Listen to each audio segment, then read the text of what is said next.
right, Brother Washington. You ready to do this? Yep. All right.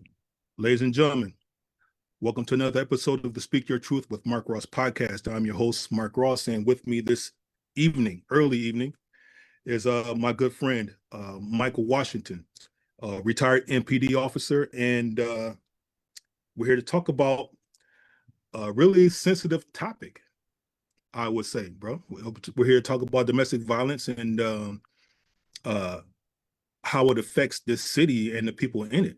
You dig what I'm saying? Yep. So let's start with a little background about you, Brother Washington. You've been in the department for how long before you retired? So I spent 25 years with Milwaukee Police Department. Started off as a patrol officer in Mm-hmm. District 4 on a late shift. And it was during that time where you on patrol is when you get a lot of those domestic violence calls. Mm-hmm. Mm-hmm. A lot of them are the ones that you get sent to, frequently. Like you hear the address and you there so much so oh, it's them calling again. And so even back then, I would say that I had that. It's hard to get out of that mindset where people are always calling and you're thinking they're not doing anything about the situation. They keep calling us, and then we arrest the person. Then the person is right back there again. We go in there the next. We go in there the next few days for a violation of restraining order, because when you get so no contact order. So because when you get arrested, there's like a mandatory like 72 hours no contact. But what ends up happening is people always they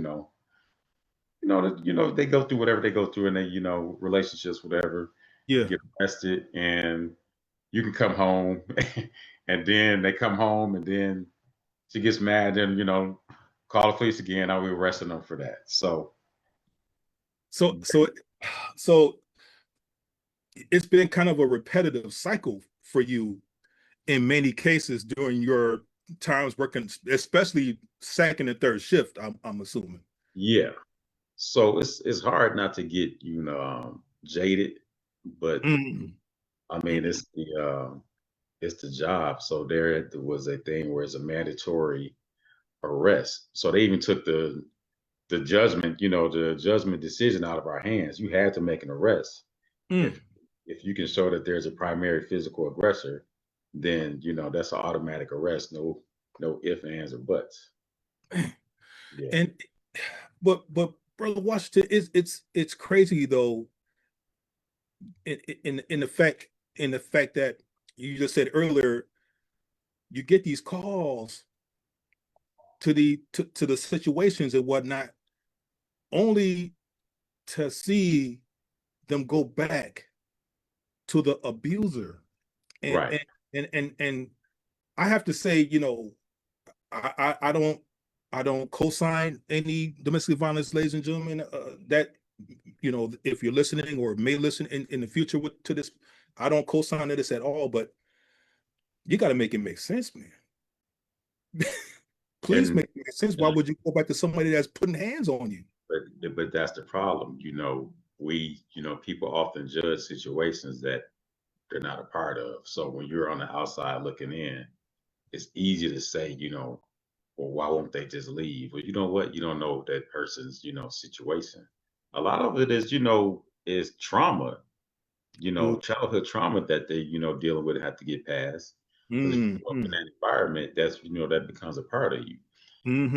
And just from, that particular family situation, let's say that you got kids involved, and that person, the husband or the, spouse, that's the breadwinner. So it may not be that easy, to leave when you start throwing in these other factors in there. So, and I didn't get that thinking until much years later after I became a detective, because Mm-hmm. now it's a different it's a different ball game, because now you got Mm-hmm. these are like felony Mm-hmm. offenses now, and people are getting hurt, whether it's shot, um, substantial batteries, stabbings, things like that. Right. And when I went to homicide, it was really, a, a big change. Wow. Yeah, I guess because you had to dig a little deeper and get to know the why. Right. Yeah. And once you figured out the why, it's like, oh, okay. Yeah, Hmm. I see how this makes sense. I don't like it, but Right. it's not for me to like or dislike, but I get it. uh, and I just want to throw out some numbers, man, because I was doing a little research on this topic, and last year there were 99 DV deaths in this city of Mm-hmm. Milwaukee. Of that, 71% firearms were used. The average age of the victims was 36 years old, and it should be no surprise, but the majority of these deaths were females. Hmm. Yeah. So, I mean, this. I don't want to say that this is a sad reality, but it makes me think why? Why? Why would a person get that angry? Hmm. You know, and I had to do some soul searching myself, brother Washington, man, because I spent 15, 16 years working as a corrections officer, and I spoke with a lot of guys, just having general conversations of why they were there, why they did the crime that they did and what have you. And I have to say, a lot of them came from similar environments Hmm. where there was violence often. Right. There there was a lot of drinking and drugs and just just a lot of stuff that a child shouldn't be privy to. Hmm. And a lot of them were raised in that environment. And I I can't I can't speculate if that plays a role in it, but I would say that it does. It definitely does. There's, and I don't have the stats in front of me, but Right. Right. you're when you're predisposed to that, you are more likely to be, exposed to that later on in life. Mm-hmm. Mm-hmm. So I guess that leads me to ask, what has the scope of domestic violence been for you in your experience as a police officer in the city of Milwaukee? Right. So everything, changed for me in March of 2017. So keep in mind, I'm a homicide detective at the time, and I've investigated, a lot of, homicide, domestic violence related homicides. Sure. On March 11th, it hit home. March 11th, 2017, it hit home for me and my family. My sister was Mm. shot and killed uh, by her husband, who was a Milwaukee police officer at, Oh, at the time. Yeah. So, whoa. yeah. So you got that whole dynamic there. And yeah, I can remember that. I can remember that day, clear as, like it happened yesterday, Wow. just from, getting a call that from my ex-wife who worked in the communications division uh, Mm. at the time. And she calls me. Well, actually, before that, my mother had called me probably about an hour, like it was maybe like 1 o'clock on that Saturday afternoon, and asked me if I had talked to my sister. And I was like, no. When she told me she had talked to her earlier and, she could hear her husband yelling in the background, like, get her out of my house, something to that nature. Yeah. So I told my mom, I was like, I talked to Sheridan, a lot of times I told her, I was like, she don't need to be in that house with her. I was like, it's not a good situation. Now, my sister never told me that there was anything about, uh, physical violence going on between them. I knew that the police had been called there a few times. Um, Probably, maybe like two or three times, I want to say, maybe in that prior, 2 years, doing like that little 2-year range. And he was never arrested. And I think the reason why he wasn't arrested is because she was aware of being, that he's because he's a cop. What happens when, a cop gets arrested for, domestic violence, and it's not a good thing for officers to go through that. So I Mm, don't think that she said what she needed to say for him to get arrested, and that's why that those arrests didn't happen. mm, Um, but on that particular day, like I said, I was talking to my mom, and I'll say, yeah, I said, there's nothing else I can do as far as, as far as that goes. mm-hmm. An hour later, I get a phone call from my ex-wife who says that we just got a call that there was shots fired, at your sister's house. And of course, I'm like, what? And Mm-hmm. I just throw on my shoes and, run out the house and, drive over there. Yeah. And while I'm driving over there, she calls and I get another phone call from her. And this time now she's crying. So at that time, I'm thinking the worst. I'm like, and I asked her, I said, is my sister dead? And she said, I don't know, but it don't sound good. So I'm driving like a bat out of hell Of course. over there. And Yeah. so when I get there, the scene is all taped out. And I see the fire department there. They're putting her into a med unit.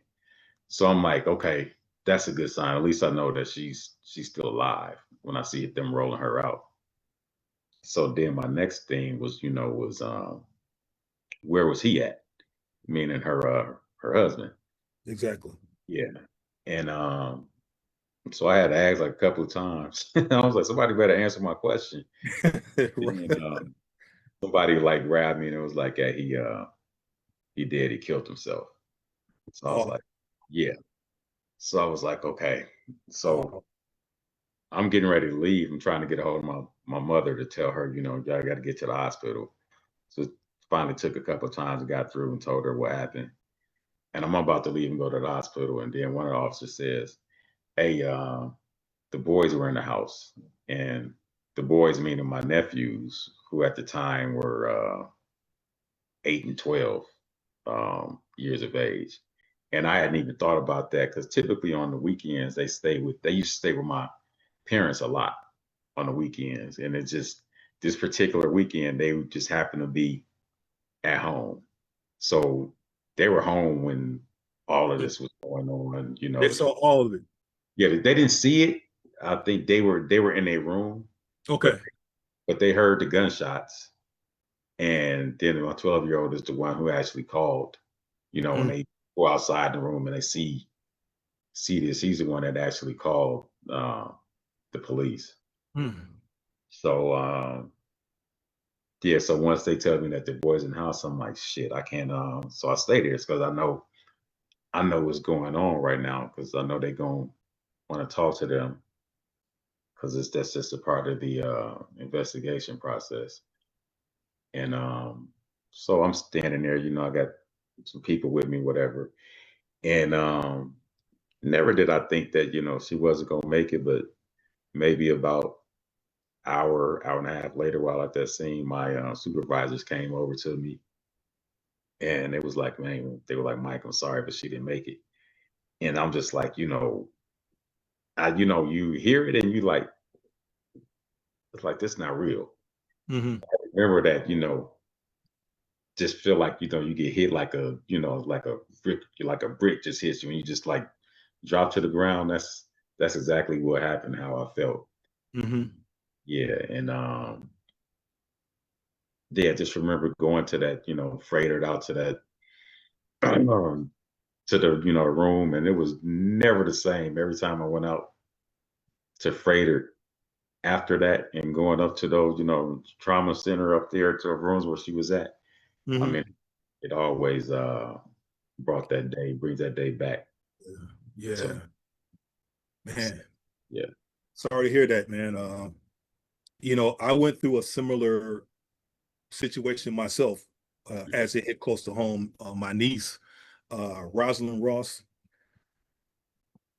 she was her life was taken not too far from where I stay on the 60 on the Popeyes over there Okay. by that 60th and Silver Spring, that area. Okay. Yeah. She was taken that day, and I remember the call. My sister and I was still employed with the it was called the House of Correction at the time, but I got the call from my sister, and she told me what happened, and I didn't believe her. She Mm-hmm. she just said Rosalind's gone.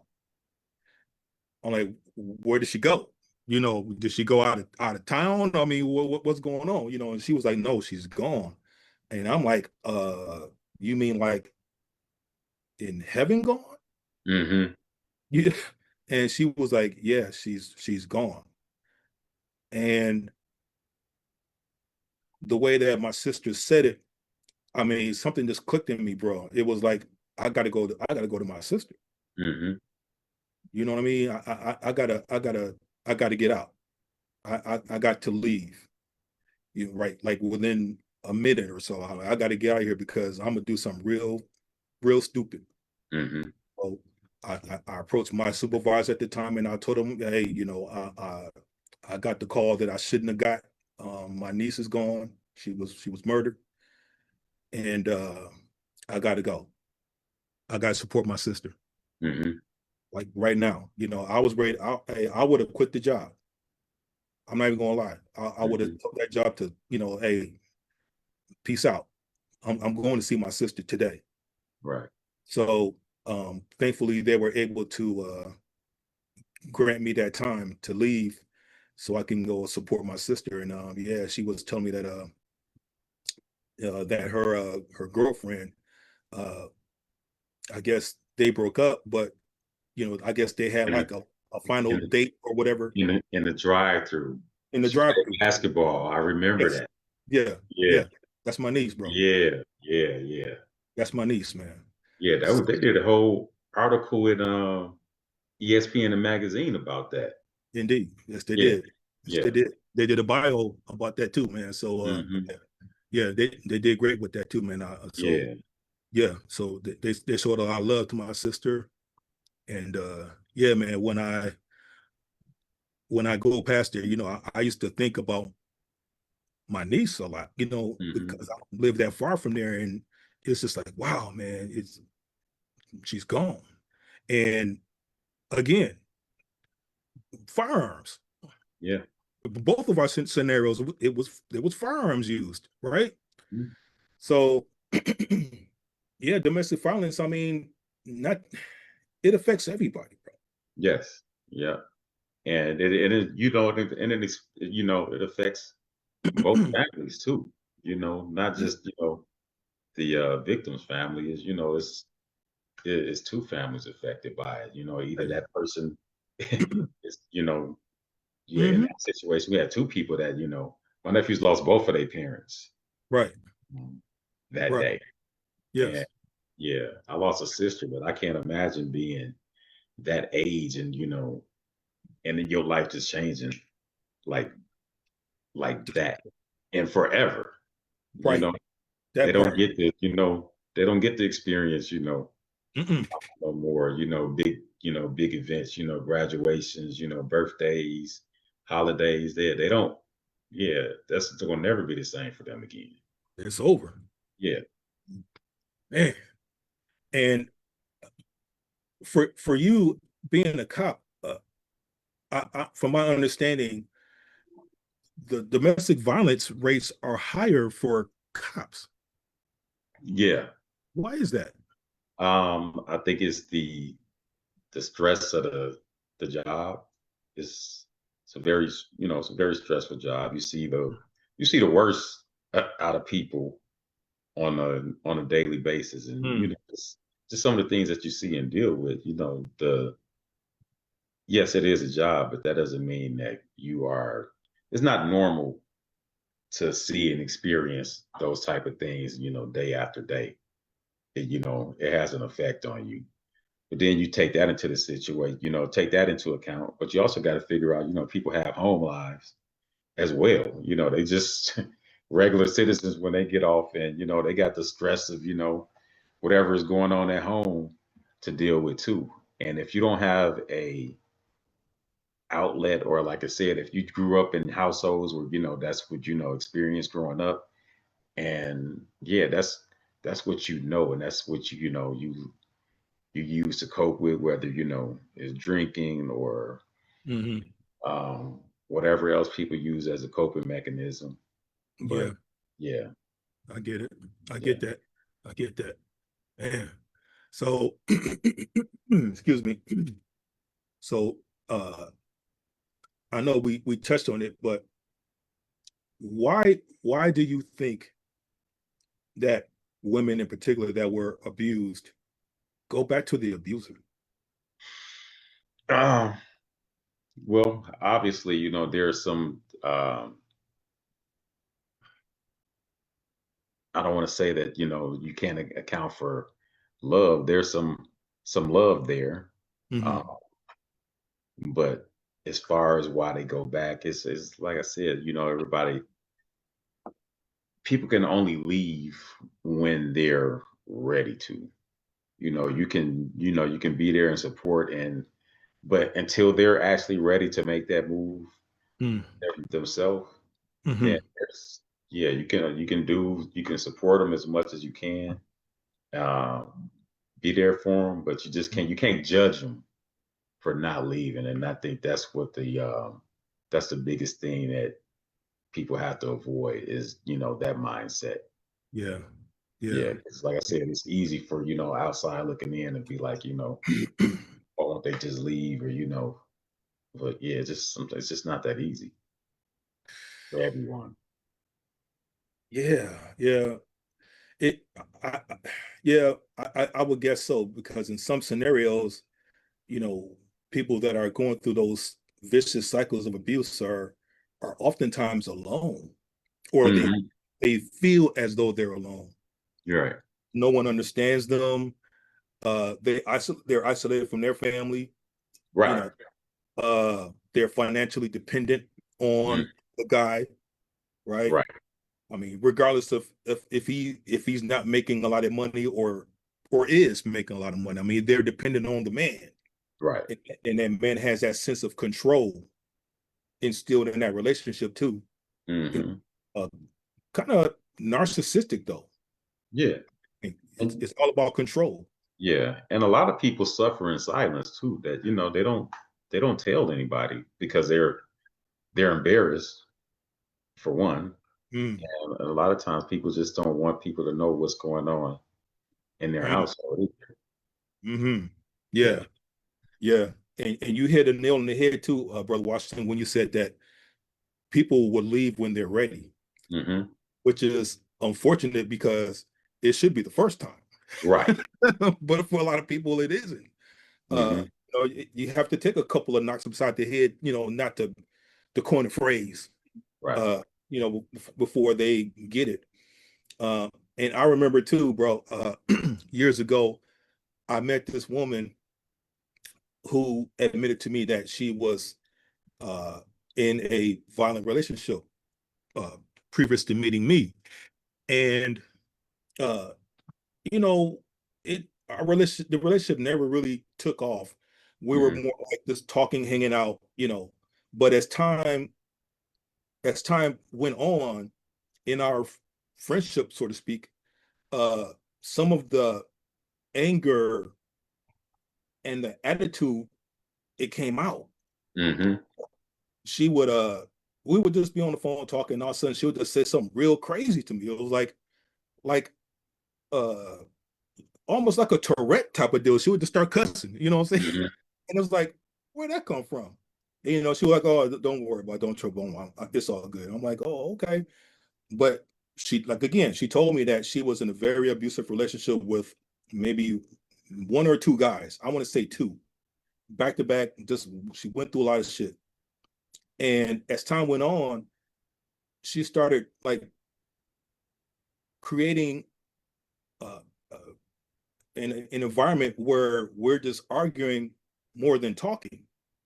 You know what I mean? And it got to the point where I just had to leave her alone, because it's like, hey, you trying to make me become somebody that I'm not. Number two, and it's like, you know, are you trying to make me go there with you. I was like, is that what you're used to? Mm-hmm. And I I ended up, just not talking to her anymore after that conversation because it's like, hey, that's not me. Mm-hmm. But I bring that conversation up to ask of you, or at least let's just have an open discussion about it. Do do women that went through violence, do they go back to it because it's what they're used to, or it's what maybe it's what they like? Um, I don't And want to say, but it's like, yeah, I don't know. I don't want to say is what they like. I think there's something going on. Um, they're conditioned to. yeah, yeah, they're conditioned to. Yeah. Yeah, yeah, because I don't. Yeah, and I used to hear them things going. And hear them phrases like, "Oh man, man don't love you unless you go upside your head." Things Yeah. people used to say. Back in the Yeah. days. Yeah. Yeah. But yeah, that's actually is really very toxic. you know. Yeah. Yeah. And it's crazy because I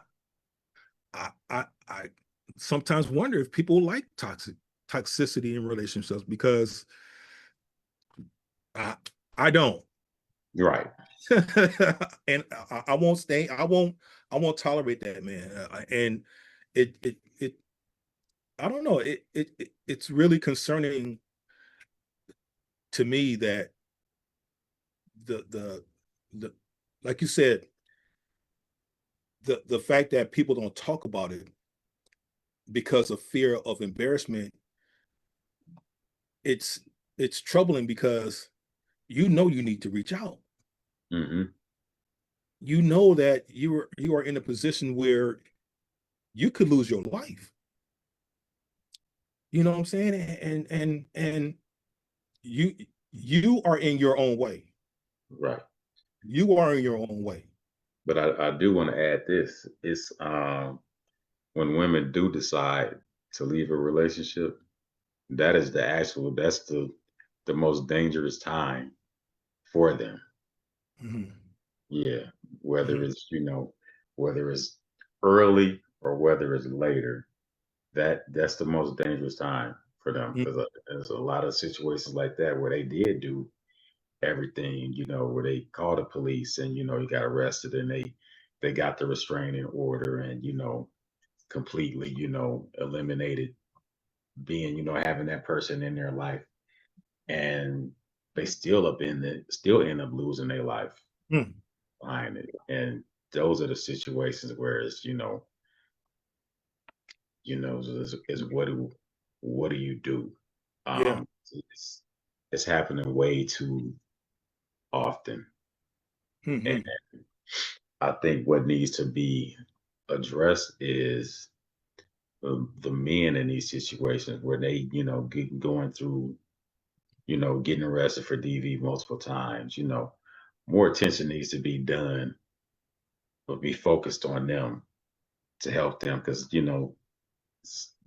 7 out of 10 times these men these men not going nowhere. They're gonna go right back home, and then the Mhm. same thing is gonna keep happening over and over again. Well, Mhm. something to be done where you get these men some mandated uh, counseling that Awesome. programs that they have to complete Yeah. before they could go back home. And I don't know how that happens. I know there's different programs and organizations out here that do those type of things. Mhm. Yeah, I definitely think that more focus should be on that. Mm. Yeah. I I agree.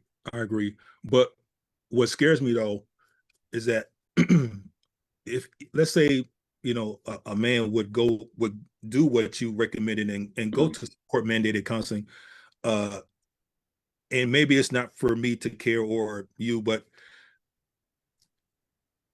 would it would it actually help the man see themselves for who they are? I think it could help you. You're not gonna help everybody, Yeah. but I think that, you can help some. Mm-hmm. If you help some, then you're making a difference. Mm-hmm. That's the way I look at it. I mean, Mm-hmm. it's better than, nothing happening, you Mm. know. Yeah, Yeah. indeed. Indeed. Man, I gotta ask you this, bro, because we talk about domestic violence and we automatically think about men abusing women, but there is a growing number of men that are being abused by women. Hmm. Have you had any experience with that in your 10 years of You know what? Very minimal. I probably can count on one hand where um it was the just even from a arresting standpoint. Um yeah, it was probably Mm, 15% maybe with women, and that's on the high side. But I'm sitting here trying to think about where situations where I don't think I had any homicides with women as the suspects. None are coming to my. It's unless it's woman on woman. mm. Yeah, Oh, I wow. had those. I've had those. Yeah, but I Okay. can't think if I had any with women on men. Mm. Yeah. Okay. Because the woman on woman violence, I mean, that's something that we don't talk about either. Hmm. And Yeah. it happens quite often. It happens a lot. Yeah. Yeah. Chop. Give me an instance Yeah, about that. just like your situation you just with your niece that you brought My up. niece. Yeah, Yeah. those type of situations happen, more than more you think. And it's to me, it seems like there's a control dynamic going on in those situations. And I don't know why it seems like it's more so relevant there. Mm. Just from my experience and different investigations that I've had, it seems to be that that's the way it was. Mm. Yeah, just talking to other family members and things like that. Yeah. Yeah. Yeah, Wow. but Yeah. it's not a it's not a black crime or a white crime. It's not gender specific. It's not there's no age limit on it because you can. It happens, with people in their, teens, late teens, or Mm. it can be older age too. I've had, cases where it's older people involved in, Elder. Okay. yeah, in homicides, Mm. So yeah, it's no social economic, thing. It's everybody's affected by it. Mm. Wow. Now, see, I never thought about violence in the older generation. Mm-hmm. That never came to my mind. But yeah, you make a great point that it doesn't matter. Yeah, yeah, It doesn't matter because they get it too. yeah, yeah. They do. Man, man. But you know, we talked you talked about uh options that people can do.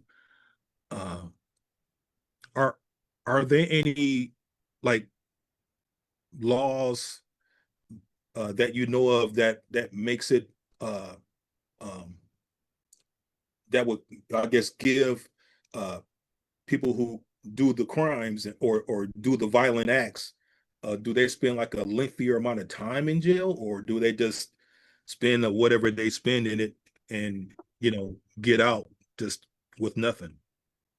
I mean, I guess it depends on the actual offense and what exactly they did. Do they have priors? Yeah, it's case by case Mm-hmm. basis. But there are, different laws now. I know they enforce stalking. There's a statute for stalking, so that's a felony. So that's huge, Mm. and that's Mm. Wow. easier. It's easy to prove now, especially with with technology. being what it is now. So Yeah. yeah. Yeah. Yeah. And I think that they should make counseling or crisis interventions, sort of deal. I think they should make those mandatory. Yeah. I'll go ahead. I'm sorry. Yeah, no, you go ahead. You're talking. Oh, because I think that because of how many of us were brought up, we can't help but to regurgitate what we know. Mm-hmm. And it goes back to my experiences working at the house correction. A lot of guys, Brother Washington, they told me the exact same thing. It was like, man, I grew up in a violent environment. The neighborhood I grew up was violent. So it's like, that's all I know. And I'm telling you, it was textbook answers, man. It was the same textbook answer. I grew up in this environment. This is all I know. Mm-hmm. I don't I call women bitches and hoes. I slap bitches. You know what I'm saying? I this is all I know because they grew up seeing this mess. And it's completely normal to them because And it's normal to them. that's all they know. They don't call them by their name, they call them bitch. You know what I'm saying? Mm-hmm. And if they get out of hand, they're gonna get popped. So it's like, Right. and I'm not trying to sound funny, but it's real shit. This is Yeah. real. And many dudes told me the exact same thing. So who where's the respect factor? You know what I'm saying in this whole thing? Because your mama and your daddy should have known better. But here we Yeah. are. The one of the other things too is that, we grew up in an era where whatever happened in the house, stay in his house. Mm, And yeah. I say you better not talk about nothing that goes on in this house to nobody. To nobody. Yeah. But when you really think about that, that is totally and completely not healthy No. at all because now you experiencing this trauma and you're just keeping it inside. You're not dealing with it, and it stays there.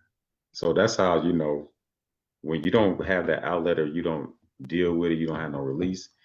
That's how that you grow up as an adult and you're still dealing with childhood trauma issues, and that goes for men and women. Right. Yeah, Right. Right. Because I mean, and trauma, you know, it I say everything starts at home, Mike. Everything starts at home. How you view life, how you look at relationships, how you look at yourself. hmm How you look at everything, home is the model. right, And if you grow up in dysfunction, you said it becomes that's your normal. right. So everything outside your normal is like scary territory. They don't want to touch the shit. hmm And that's why I asked a question earlier about, people that have been abused. It's like, can can they turn the corner? I think they can, but it would be very difficult for them to do it because some of why they're in it is probably because of their environment too. So that will require a lot of psychoanalysis, a lot of Right. one-on-one conversations with a therapist. And what is that to Black people? That is, Ooh, that was so taboo. it's still taboo. Yeah.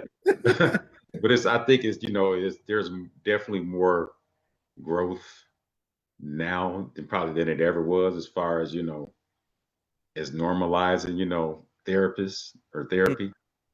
Um, I think the stigma is probably still the same as far as, men, you know, going to a therapist. Cause yeah, I know a lot of people are still like, no, I'm not talking about my problems to no therapist. But and shoot, I was like that um to an extent until me and my wife started going to my ex-wife before we got divorced. We ended up getting divorced.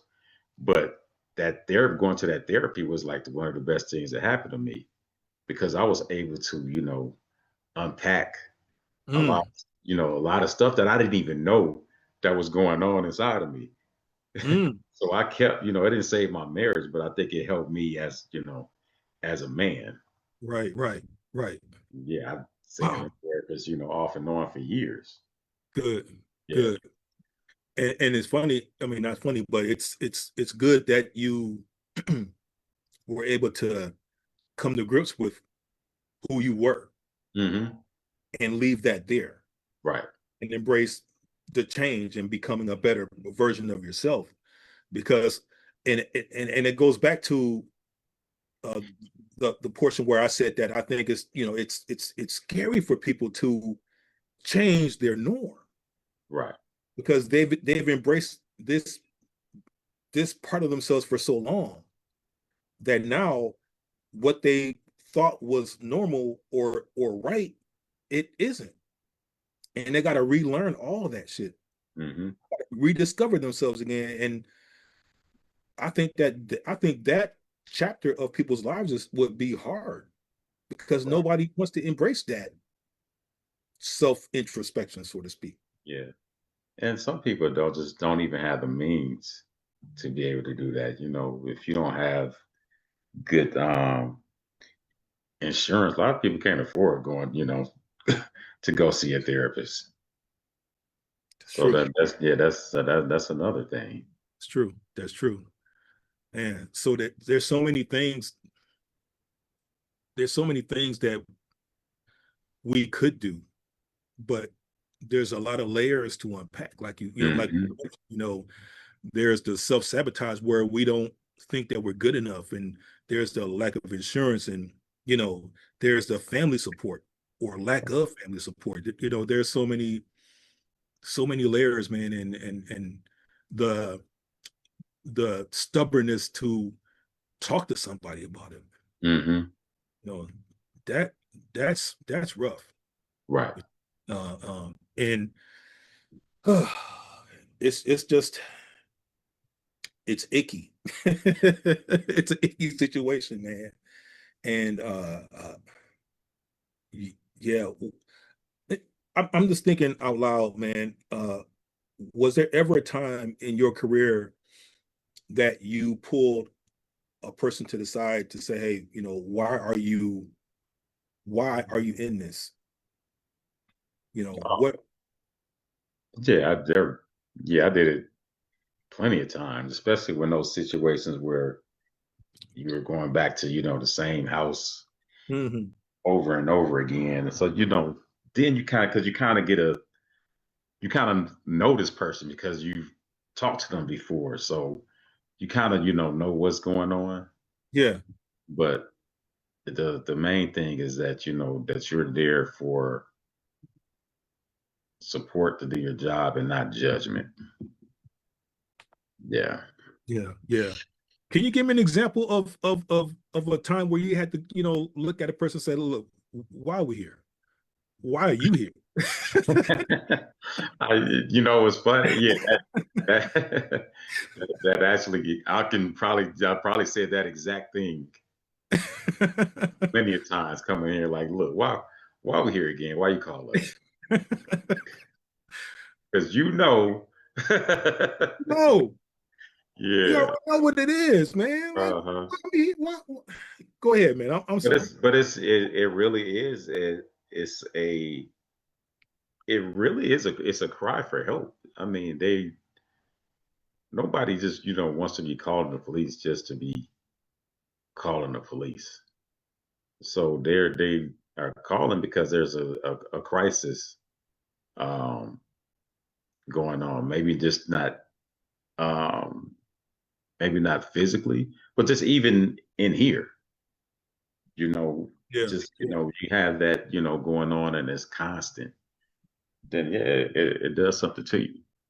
yeah, yeah. It does. It does. Oh, man. So you retired, man. What have you been doing with yourself since retirement? So um, I am a board member for um, organization. It's called Exposed Inc.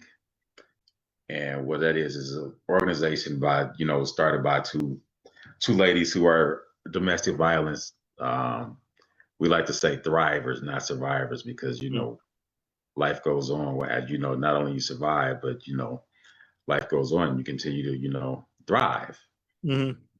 And move past that. So um, I joined their board. They were the first two people I shared the story with back in I think like 2019 or and then I became a board member for this organization last year. So because of what happened with my sister Mm-hmm. and Mm-hmm. me being a homicide detective, I think I have a really unique um, perspective Mm-hmm.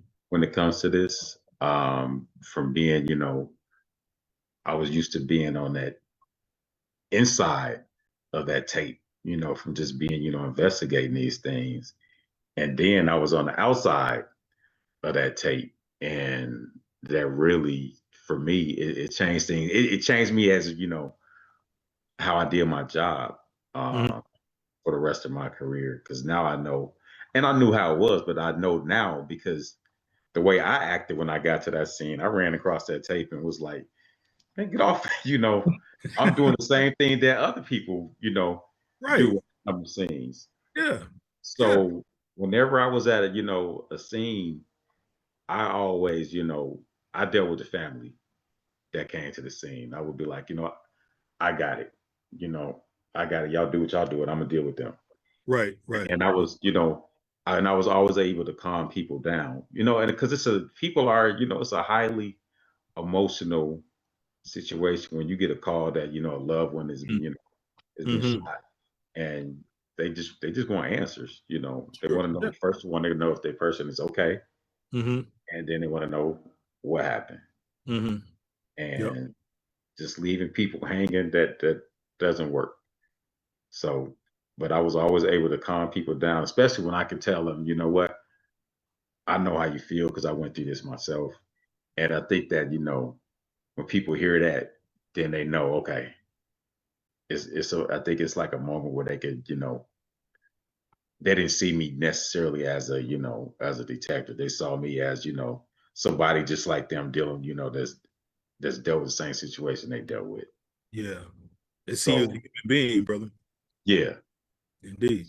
yeah. Indeed. So this domestic violence advocacy, it really chose me Mm. um, after I retired. So that's what I'm doing with myself, looking to do more in these next few years. Mm. Good. Because Good. every time, even I'm retired, every time I hear about another, death, where there's domestic violence, and it just, and it's like, damn, it's just keep happening. Yeah. Yeah. We got to do the work to make these numbers go down, man. Hmm. But it goes back to what we said though, brother Washington, man. It starts at the crib, man. You know, by the time they get to us, many times it's too late. Hmm. We're dealing with the unresolved traumas. We're dealing with the bruised eyes, the the bruised bodies. We're dealing with homicides, Hmm. and we just got to continue to do the work to reach these young boys and girls, man, before they become adults and really uh affect change with them, because Hmm. I mean it's sad to look at the news or go on social media and see women losing their lives, you know for what? Right. These men are so unstable, bro. I mean, they're taking these women out, and they're checking out. Yeah. That's They're, yeah. I don't know. yeah. Yeah, I don't know how things got to that point where you're taking ending a life, and you taking a mother away from from her children. and their children growing up, without a mom now. It's, then it's for what? Because And she don't want to be with you no more. man, Yeah. come on, man. I mean, and that tells me that there's a lot of unresolved trauma going on Mhm. with that man, or men, I should say. There's a lot of unresolved trauma, and it's just a lot that we need to do. I'm not saying that we're not doing what we can, but there has to be more different ways that we could reach these guys, reach these girls before they get involved with the wrong type of guy, or I don't know. I just think that there's just more that needs to be done. You know. So I can say this, that my organization Exposed Inc., they do have they are in the schools. They are at Mesmer. They've been in there for maybe 2 or 3 years now, where they do a program for the uh, the students there, Mm, and and they're doing exactly what you say needs to do. Get a hold of them at at an earlier age. hmm. They grow up, loving themselves, respecting themselves, so they not, Yeah. so they're less likely to get in those situations. And they're actually doing that with the young men there as well.